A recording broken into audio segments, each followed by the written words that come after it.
তো নমস্কার বন্ধুরা, আপনারা জানেন গত বুধবার আমাদের মাননীয় মুখ্যমন্ত্রী মমতা বন্দ্যোপাধ্যায় সিঙ্গুরে কিন্তু এসেছিলেন এবং সেখানে একটা জনসভা করেছেন।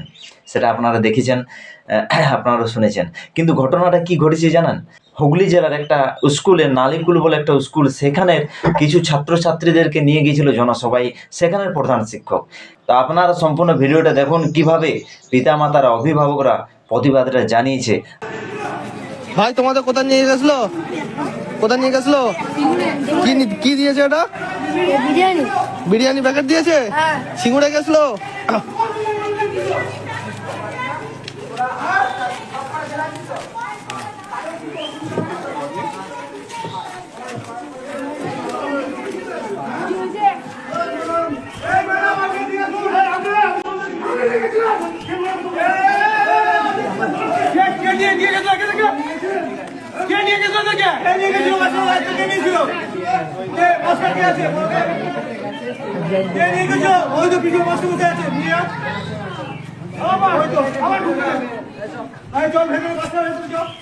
আপনি নিয়ে গেছিলেন? আপনি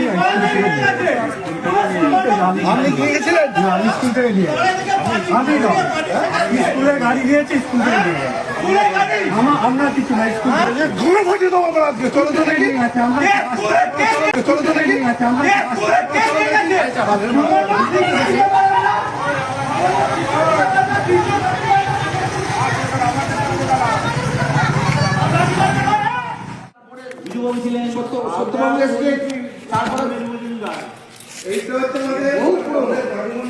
তো ভিডিওটা সম্পূর্ণ দেখার পর আপনারা বিবেচনা করবেন, আপনারা কমেন্ট করবেন যে এখানের অভিভাবকরা ঠিক করেছে না ভুল করেছে।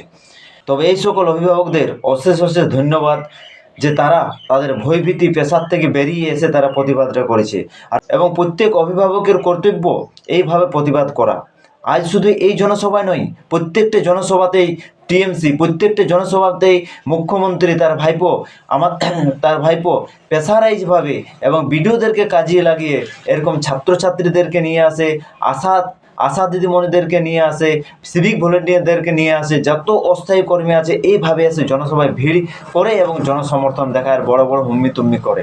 আর ছাত্রছাত্রীদের পলিটিক্স শেখার সময়, তাদের পড়াশোনা শেখার সময় প্রত্যেকটা অভিভাবক যে কাজটা করেছে, যেভাবে তারা গর্জন করেছে, যেভাবে প্রতিবাদ করেছে, তাদের পড়াশোনা ঠিকঠাকভাবে হচ্ছে না, শিক্ষক নেই, পরিকাঠামো ঠিক নেই, শিক্ষক নিয়োগের দুর্নীতি, সেই সব না দেখে জনসভা করে তাদেরকে ভড়কানো, তাদেরকে বিরিয়ানি দেওয়া, তাদেরকে একটা সাইকেল দেওয়া, এইভাবে কিন্তু রাজ্য এইভাবে কিন্তু চলতে পারে না।